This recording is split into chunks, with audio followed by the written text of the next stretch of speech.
லைஃப்பில் நிறைய ups and downs வந்திருக்கு. ப்ரொஃபஷ்னல் பர்சனல் வந்து ஹேண்டில் பண்ண ரொம்ப கஷ்டப்பட்டிருக்கேன்.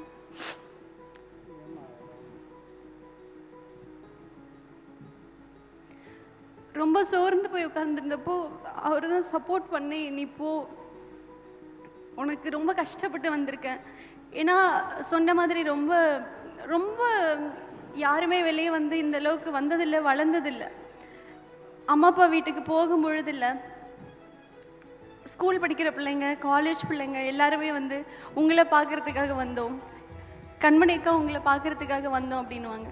எனக்கு உங்களை மாதிரி ஆகணும்க்கா அப்படின்னு சொல்லுவாங்க.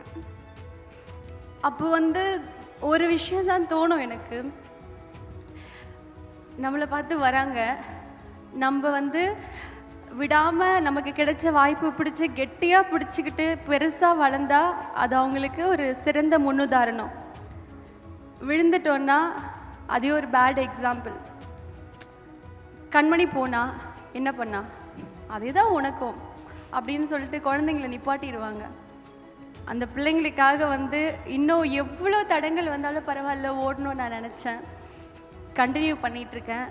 என் லைஃப்பில் நிறைய ஸ்ட்ரகிள்ஸ் இருந்துச்சு இந்த இடத்துக்கு வரத்துக்கு. சொன்னல 8 வருஷத்தில் வந்து ஃபஸ்ட் அவார்ட்.